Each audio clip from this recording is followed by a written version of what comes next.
Buenas noches, bienvenidos a un nuevo programa de Contrarreloj. Yo soy José Echeverría y recuerde que a lo largo de este programa usted puede seguirnos en Twitter con @aztecaguate y con el hashtag Contrarreloj. Y me acompaña como siempre Andrés. ¿Qué tal, Andrés? ¿Cómo estás? Bien, bien, José, pues aquí con noticias nuevas, como siempre, políticas, que ustedes como ciudadanos es necesario que puedan conocer, que se informen.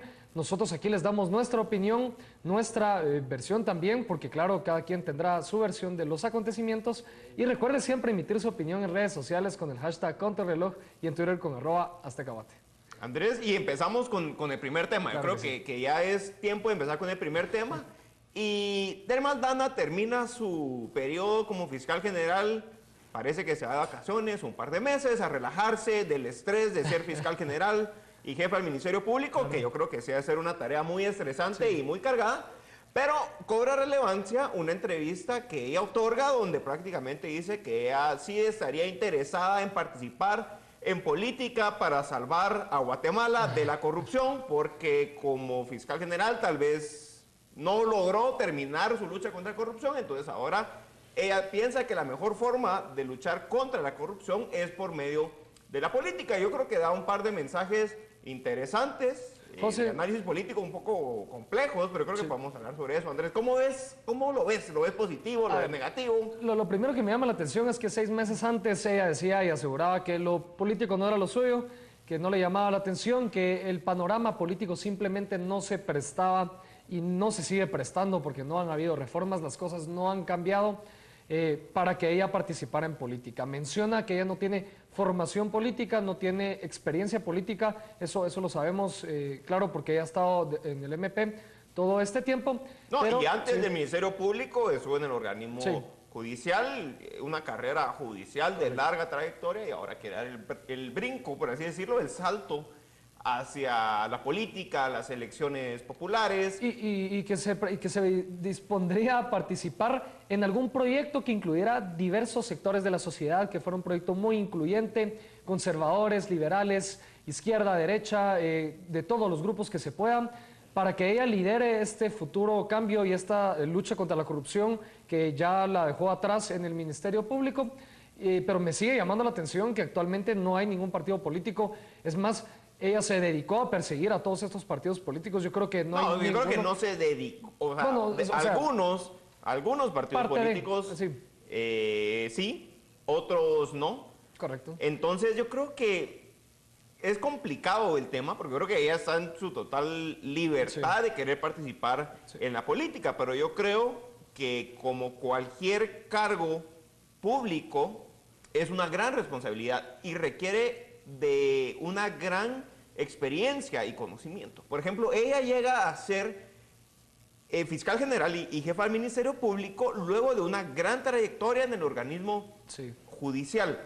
Entonces, yo, si a mí me preguntas, yo lo que yo quisiera que los próximos candidatos a presidente, a vicepresidente, en Guatemala fueran personas que han tenido una experiencia y han participado en cargos administrativos, que es prácticamente lo que requieren de experiencia para poder hacer la coordinación entre ministerios, o por ejemplo, tal vez, no, nadie lo ha hablado, pero tal vez ella quiere ser diputada y yo creo que podría ser positivo ser diputada y dedicarse a reformas para mejorar el funcionamiento de la justicia en Guatemala. Idea interesante, sería una idea interesante.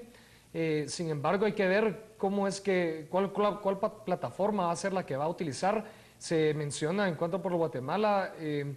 No sabría yo si es un partido chiquito que no tiene presencia nacional. Sin embargo, Telma sí tiene presencia nacional, y muchos han criticado eso, que ella utilizó el Ministerio Público como un canal como un canal político al fin y al cabo para después lanzarse a presidente. Yo no creo necesariamente esta versión, porque simplemente está haciendo su trabajo. Si bien sí puede que haya tenido una connotación política, habría que valorarla más adelante, José. Yo creo que el tema va a ser si le gana su ego o no le gana su ego. Por Si supuesto. no le gana su ego, yo creo que va a aspirar a un cargo, por ejemplo, una diputación donde sí podría aportar muchísimo en el trabajo legislativo, y si le gana, creo que saldría a la presidencia. Y pasamos al segundo tema, José, y es que esta semana salió la noticia que no es noticia porque todos lo sabemos y es una situación que se ha venido degradando en los últimos años y en los últimos meses, y es una crisis portuaria. Esta vez ya no es en la costa sur, sino que en la costa norte, en Puerto Barrios, en donde la empresa portuaria de Santo Tomás de Castilla, una empresa estatal, acaba de sucumbir a una crisis. Ya no pueden operar de la forma en la que lo hacían antes. Muchas empresas están diciendo, bueno, pero ¿qué vamos a hacer? Nosotros confiábamos en ustedes, en que pudieran pasar nuestros productos de forma rápida, porque muchos de esos productos son perecederos, y ya las empresas internacionales y transnacionales están considerando otros puertos, por ejemplo en Honduras, en Puerto Cortés, e incluso un grupo de empresarios en El Salvador han dicho: nosotros ya no vamos a negociar con Empornac porque no han sido exitosos ni eficientes en el manejo de los contenedores. José, ¿tu impresión? Sí, yo creo que es una situación totalmente lamentable, y yo creo que tiene que servir de ejemplo de cómo un diseño institucional debe de ser efectivo. O sea, cómo nosotros, como Estado, cómo nosotros podemos diseñar instituciones que funcionen correctamente, que no haya corrupción. O sea, por ejemplo, ¿por qué una concesión de una carretera hacia el puerto Quetzal funciona correctamente por muchos años y presta un servicio de calidad? Pero ¿por qué un puerto manejado por una empresa estatal no funciona bien? Y es que el tema es que no existen los incentivos correctos para una empresa estatal para funcionar correctamente, porque quienes toman las decisiones no son accionistas de la empresa, no realmente tienen un interés en que la empresa funcione eficientemente, y se crean los intereses perversos y los incentivos perversos de que prefieren la corrupción, porque de esa forma sí pueden llegar a enriquecerse ocupando esos puestos en estas empresas estatales, y tiene un efecto negativo, muy, muy grande, negativo para la economía del país. Por supuesto, y la comparación es lo que pasó en Puerto Quetzal, donde está EPQ, una empresa portuaria Quetzal, empresa estatal, y TCQ, que es una concesión hacia un privado, sin importar la historia que pasó antes acerca de cómo se dio esa concesión, cómo se dio ese usufructo. Sí, ya en el funcionamiento. Ya está en funcionamiento. Sí. Y EPQ dijo: miren, yo no tengo la capacidad para poder manejar bien los contenedores para la cantidad masiva que requiere el país de ese manejo portuario. Y TCQ es increíble, TCQ lo hace de manera eficiente, lo hace de manera transparente, ha apoyado a la SAT para poder cobrar mejores impuestos. Entonces veo yo que hay que plantear ese modelo, tal vez no necesariamente tenga que ser privado, pero sí meterle presión a las empresas públicas de decir: ok, tengo un competidor privado que tendrá otros incentivos, yo podré tener otros incentivos, pero tengo que competir y tengo que hacer que mi empresa funcione bien, lo cual no ha pasado. Sí, yo creo que idealmente, en un mundo ideal, no debería existir esa empresa estatal que esté manejando y que tenga el único manejo de este puerto. Pero claro, creo que una buena transición es lo que estabas mencionando, que se entregue una concesión de una salida al puerto a una empresa privada para que tenga competencia y realmente se pueda ver. Es que son muchísimos los temas y los beneficios que se obtienen con ellos: mayores impuestos, más agilidad, mayor economía, pero prácticamente el problema radica en que quienes toman las decisiones les favorece más que siga no funcionando. Sí, es muy probable. Así es, y pasando al siguiente tema, es que en Venezuela, luego de la reelección sorpresiva de Maduro, nadie se lo esperaba, todos pensaron que iba a ser un proceso muy transparente y muy legítimo. Claro, totalmente lo contrario, es un proceso que todos saben que está viciado. Vuelve a ganar las elecciones Maduro con un 60 y algo por ciento, todavía se puso creativo y se puso un poco más apretado el resultado. Un poco más apretado para ser un poco más creíble, según él. Sí. Pero llama la atención que expulsan o piden o declaran non grato al embajador de Venezuela, Todd Robinson, que anteriormente él fue embajador de Estados Unidos aquí en Guatemala. Andrés, ¿cuál es tu valoración de ese tema? ¿Cómo lo ves? Solo, antes que nada, es el agregado de negocios, no era el embajador necesariamente, agregado de negocios, que al fin y al cabo es un diplomático. Tendrán diferentes jerarquías o se dedican a diferentes cosas, pero es un diplomático estadounidense. Mira, mi impresión es la siguiente: a ver, están quienes decían que Todd Robinson nos quería convertir en una Venezuela, lo cual no es cierto, pero están quienes también criticaban que Todd Robinson tenía una agenda que iba más allá de la agenda que lo habían mandado aquí a Guatemala a los Estados Unidos. Esa agenda, ampliamente criticada también por la sociedad guatemalteca, pienso yo que ha causado también repercusiones en Venezuela. Si bien nos queda claro a todos que en Venezuela es una dictadura, Maduro no se puede tratar tan fácil, que a un diplomático lo declaren non grato y lo echen es porque es un mal diplomático. Es una persona que no está velando por los intereses de Estados Unidos ni por la relación bilateral Estados Unidos y Venezuela, sino que está tal vez tratando de impulsar una agenda que no es la que le compete.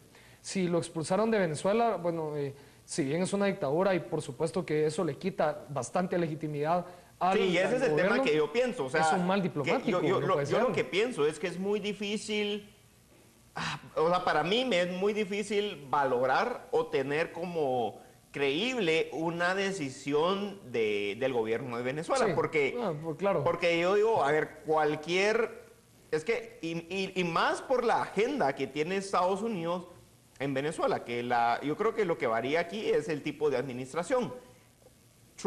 El presidente Trump de Estados Unidos tiene una agenda más agresiva en relación a Venezuela que la que tenía Barack Obama. Y también, o sea, puede ser y se ve el cambio. Cuando está Todd Robinson aquí con la administración de Obama, hay una agenda un poco más agresiva que la que existe actualmente con la administración de Donald Trump y el actual embajador. Entonces yo creo que hay muchas variables. Yo creo que al final es complicado poder valorar y decir si hay similitudes o no de cuando estuvo aquí en Guatemala. No, a mí me parece que son situaciones totalmente aisladas, distintas, tiempos distintos, pero me parece muy acertado y positivo lo que tú dices. Un diplomático al final tiene que ser un diplomático, ¿no? O sea, el mismo nombre, o sea, y tienen las formas y los canales en cómo tienen que influenciar, porque si declaran non grato a todos los diplomáticos, pues significa que están creando un choque y que no están logrando incidir como deberían de hacerlo. Sí, y es que si Estados Unidos tuviera una confrontación directa con Venezuela y fuera un problema de política exterior de Estados Unidos, simplemente Venezuela echa al embajador y quita la embajada, pero no fue el caso. O sea, es el caso de un diplomático dentro de todos los diplomáticos que tiene Estados Unidos en Venezuela al que declararon non grato. No es que declararon non grato al embajador, no es que estén en desacuerdo necesariamente con la política exterior, sino que están en desacuerdo con lo que el agregado de negocios Todd Robinson estaba haciendo. Entonces, creo que también hay que matizar ahí qué es lo que está pasando. Sí, en ese sentido, es muy probable que sea también Todd Robinson el problema. No quisiera yo hacer conjeturas porque obviamente la dictadura de Maduro tampoco es como que tenga mucha legitimidad y podamos nosotros defenderla, porque definitivamente no, pero sí habría que valorar las razones ya más profundas por las cuales Todd Robinson ha sido un diplomático molesto aquí y en Venezuela. Pero José, se nos acabó el tiempo, vamos a pasar a la entrevista en esta segunda parte. Los invito a que se queden con nosotros aquí en Contrarreloj. Nos estará acompañando Claudia Galán, ella es directora del área económica de CACIF, para hablar acerca de la percepción empresarial en este primer trimestre y específicamente acerca de cómo los empresarios perciben la corrupción en el país. Así que quédese con nosotros, ahorita regresamos.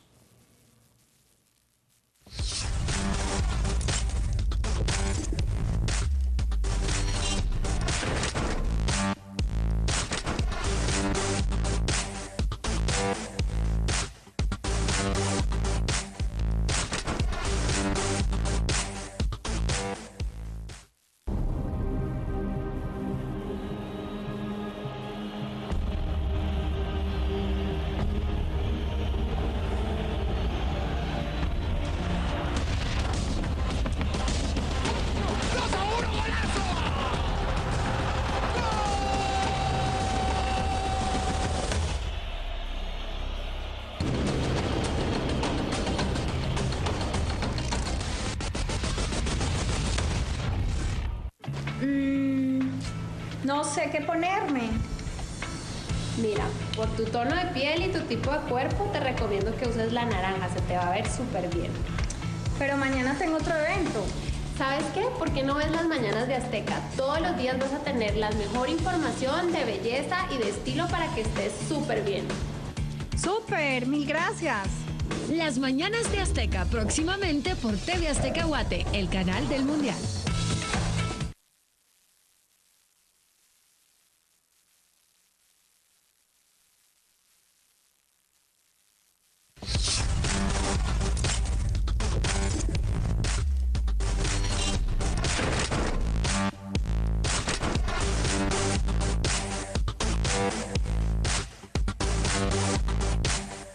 Bienvenidos a esta segunda parte de Contrarreloj. Como les comentamos durante la primera parte, nos acompaña Claudia Galán. Ella es directora de la área económica de CACIF para hablar acerca de la percepción de los empresarios acerca de diversos temas del país. Uno de ellos que resalta es el tema de la corrupción. En este primer trimestre tendremos la oportunidad de compartir con Claudia y que nos cuente un poco acerca de qué piensan los empresarios acerca de la corrupción y cómo los afecta en sus actividades económicas. Bienvenida, Claudia. Muchas gracias, Andrés. Muchas gracias, José, por esta invitación. Pues primero que nada, importante pues mencionar que pues este tipo de medición y específicamente esta encuesta pues busca ser un puente entre lo que el Estado está pues ofreciendo y ejecutando y por otro lado lo que los empresarios pues perciben y también demandan. Y en este sentido pues este instrumento se mide de forma trimestral, es decir, los resultados sobre 6 variables específicamente cada trimestre. Estas son la situación general de las empresas, es decir, el entorno empresarial, la producción, las ventas, las exportaciones, el número de empleos y por último las perspectivas de inversión. Adicionalmente también medimos sobre estas 6 variables las perspectivas al siguiente trimestre que estamos midiendo y por último pues cada trimestre tenemos una variable distinta, ¿verdad?, que medimos ya sea de coyuntura o que tenga un impacto directo en el desempeño económico del país. En esta ocasión, pues como Andrés muy bien mencionaba, pues medimos el tema de la corrupción en el país y el impacto que está teniendo en la actividad empresarial actualmente y sobre todo que ya está teniendo secuelas importantes en cuanto al desempeño de la actividad económica. Para hablar un poco de la muestra que tenemos, pues en esta encuesta medimos o tuvimos la participación de 101 empresas. Estas 101 empresas no solamente están agremiadas a las 9 cámaras que se encuentran representadas en CACIF, sino también pues son parte de las juntas directivas de estas 9 cámaras. Tal vez en cuanto a los hallazgos, mencionar 3 hallazgos interesantes e importantes. Primero que nada, el que pues el 29% de los empresarios estimó una caída en ventas para el primer trimestre del 2018. Sin embargo, si se analiza este resultado en relación al mismo periodo en 2017, pues sí hay una leve mejora, ¿verdad? Para el primer trimestre de 2017 teníamos pues que un 36% de los entrevistados coincidían en una caída en ventas, sin embargo, pues para este trimestre es un tanto menor. Como segundo hallazgo, también importante mencionar el tema de la producción, que también se ve una leve caída en la producción, un 9% estimó, ¿verdad?, una caída en la producción para el primer trimestre y como un análisis interanual, pues un 18% coincidió en esta caída en producción, esta merma en producción para el primer trimestre de 2017, por lo cual sí vemos que nuevamente esta tendencia en la producción y las ventas, pues sí se ve una leve mejoría, sin embargo sí se percibe una baja. Estos números o estos resultados de la encuesta, como se habla de una encuesta de percepción, o sea, evalúan prácticamente, por ejemplo, el número de ventas del primer trimestre comparado con el número de ventas del primer trimestre del año pasado, o es la percepción que ellos tienen en relación a sus negocios o en relación a los demás negocios. Sí, efectivamente la pregunta tal cual en el instrumento es en relación al mismo periodo del año anterior, cómo se comportaron cada una de las variables que analizamos. En este caso, si subieron, bajaron o se mantuvieron estables, por ejemplo, las ventas, la producción, el número de empleos, las exportaciones. ¿Y cuáles son los otros? Porque has hablado de ventas, producción, número de empleos, exportaciones, perspectivas de inversión, sí. Y pues quizá en el último hallazgo que pues quería mencionarles es el hecho de que pues el 45% de los entrevistados, a pesar de que sí perciben cierta merma en ventas y producción, pues sí pronostican o digamos prevén que para el segundo trimestre de este año pues sí habría una recuperación en las ventas.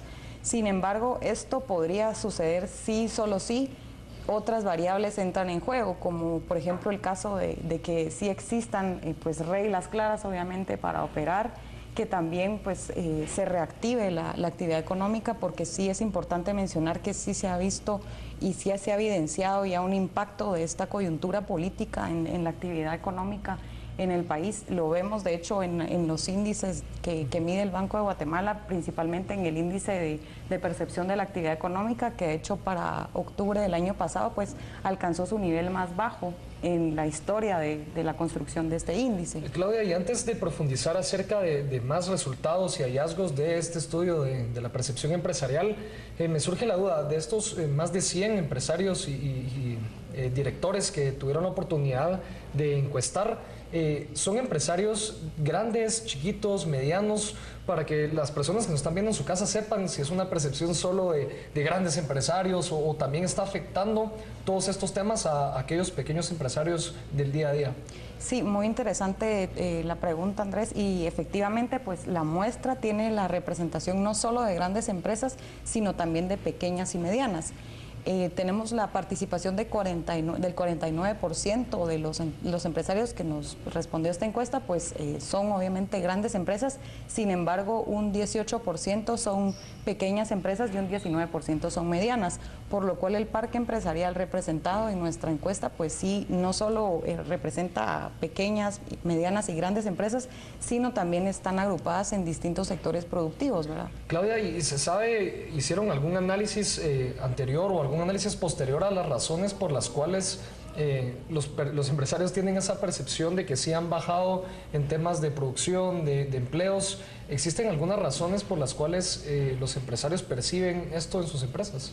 Sí, claro, de hecho esta es quizá la razón por la cual en este trimestre decimos evaluar la percepción de la corrupción y cómo los empresarios o si consideran que tiene un impacto en la actividad y en los negocios, ¿verdad? Y efectivamente pues un 81% nos refirió que sí tiene un impacto directo e impacta de manera importante en la actividad empresarial. Y por otro lado pues también consultábamos sobre los principales problemas que pues evidencia el país, ¿verdad? Para alcanzar desarrollo, y el principal, y un 39% pues coincidió en que es la corrupción, ¿verdad? El principal problema que acecha la actividad empresarial. Por otro lado, otro de los hallazgos interesantes también se cuestionó sobre esa lucha contra la corrupción y si realmente existen avances en los últimos 2 años, hablando del periodo 2015 a 2017. Y pues el 44% de los empresarios y directivos empresariales pues refirió que realmente los avances han sido estáticos, es decir, que no han habido avances significativos que demuestren que sí estamos en un camino correcto para avanzar hacia pues una mejora en cuanto a la corrupción. Esto sí es preocupante, ¿verdad? Porque sabemos que pues la CICIG sí está para fortalecer de hecho esa es su función, ¿verdad? El fortalecer a un ministerio público.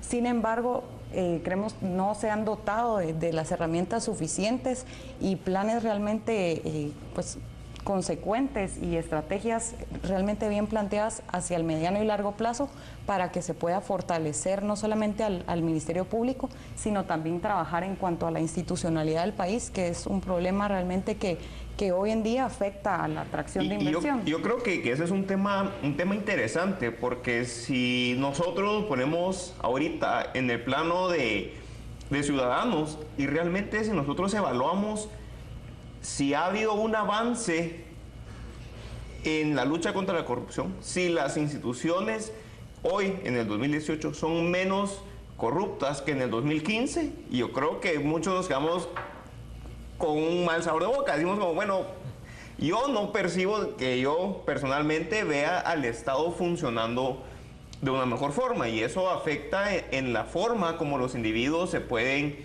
desarrollar en su día a día. Si tienen seguridad de que el fruto de su trabajo sea suyo, si tienen certeza de que pueden salir a la calle y no pueden ser asaltados y todos esos temas. Pero ¿en qué afecta a las empresas la corrupción? Esa tal vez sería la pregunta. ¿En qué forma la corrupción llega a afectar la actividad económica en un país? Sí, esa era otra de las preguntas que hacíamos y era si las empresas se encontraban, digamos, expuestas a cierto tipo de delitos, como el caso de sobornos, peculado, asociación ilícita, y pues de hecho un 38% coincidió en que pues se ven expuestos al delito de sobornos. Y pues otro tema interesante que también medimos es realmente si hay denuncia en cuanto a los sobornos que se ven expuestos, ¿verdad? Y pues efectivamente un 77% coincidió en que pues no denuncian este tipo de actividades. Y esto yo creo que hay que verlo, que también es un problema que tiene una relación directa en cuanto a la excesiva burocracia que existe en nuestro país. Sí. Dado que, por dar un ejemplo, para poder alcanzar o tener licencias de construcción, tenemos que pasar por cerca de 18 instituciones del Estado.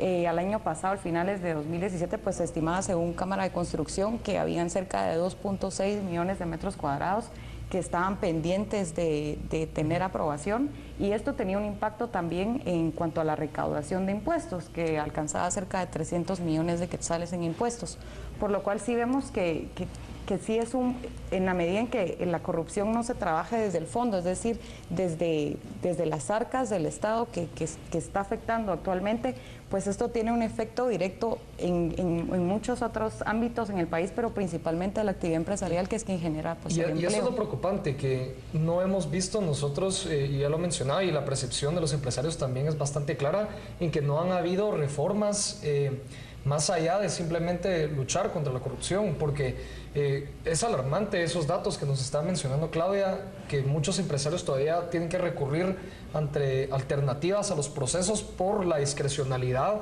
y por la mucha burocracia excesiva que tenemos en el país, y no hemos visto esos cambios necesarios para reducirlo. Entonces estos empresarios pues tienen que acudir ante estas reglas informales, muchas veces, por llamarlo de otra forma, corrupción, ¿verdad? Y después se les persigue penalmente, se les castiga, y no vemos los cambios estructurales para que pare de suceder esta situación. En ese sentido, Claudia, ¿qué reformas o qué cambios crees tú que serían importantes, primero para mejorar la administración pública, para que ya no existan espacios en donde los funcionarios puedan aprovechar su posición de poder para extorsionar en muchos casos a empresarios incluso?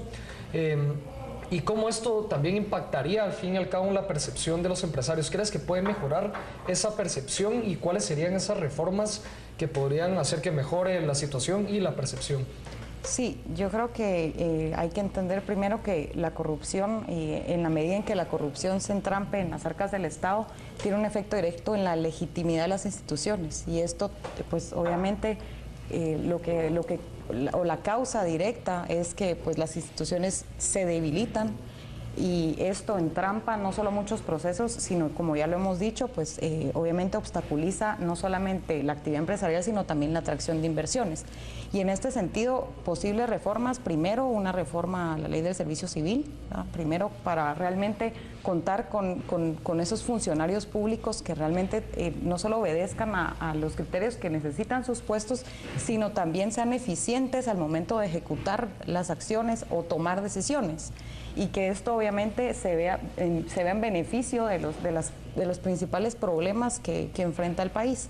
Como otra de las, yo creo, posibles reformas es también que se trabaje una verdadera campaña de transparencia por parte del Estado. Hoy en día, pues de parte de las cámaras empresariales ya existe una campaña que es Guate Íntegra. Sin embargo, yo creo que de parte del gobierno en la actualidad pues no hemos visto una campaña donde realmente veamos un compromiso de que realmente sí se está trabajando en contra de la corrupción, o sí se está tratando de sanear las instituciones en ese sentido. Por otro lado, tal vez otra de las, y aquí no sería reforma, sino trabajar realmente o con un esfuerzo conjunto hacia promover esas reglas claras realmente en el país. En la medida en que no demos señales de fortalecimiento, no vendrán las inversiones al país, y eso es lo que realmente nos tiene entrampados. Sí, y esa era una pregunta que queríamos hacer y queríamos hablar, porque esta encuesta de percepción es de los empresarios que ya están funcionando en el país, que las empresas que ya están establecidas en el país. Pero cuando una empresa extranjera busca expandir sus operaciones y ve hacia los países vecinos o los países donde podría haber oportunidad, ¿cuáles serían algunas de las percepciones o algunas de las preocupaciones, de las principales preocupaciones que estas empresas verían como alertas rojas en Guatemala antes de venir a invertir aquí? Sí, primero que nada, pues es un marco jurídico claro, en la medida en que si yo soy un empresario pues, internacional y yo lo que quiero pues es que mi inversión tenga certeza, ¿verdad? Que yo vaya... Sí, saber qué puedo hacer, qué no puedo hacer y cómo hacerlo. Cómo hacerlo y que se cumpla. Y que Sí, si yo sé cómo hacerlo y lo voy a hacer bien, también que se cumpla, ¿verdad? Ese marco legal. Primero que nada, pues es un marco legal claro, ¿verdad? Con reglas claras que se cumpla. Por otro lado, también está el tema, como les mencionaba, de la credibilidad en las instituciones y la legitimidad de estas instituciones. Lastimosamente, la crisis política que hemos enfrentado ha debilitado las instituciones y esto ha hecho que nuestro marco institucional se vea afectado, por lo cual afuera nuestras instituciones no están bien vistas, por lo cual no va a ser un atractivo que yo vaya a invertir a otro país si las instituciones a las cuales yo me voy a enfrentar pues no solo no van a cumplir las reglas, sino las van a querer cumplir a su sabor y antojo. Sí. Entonces, y que tienen una fama de no cumplir las reglas de forma cabal, las instituciones.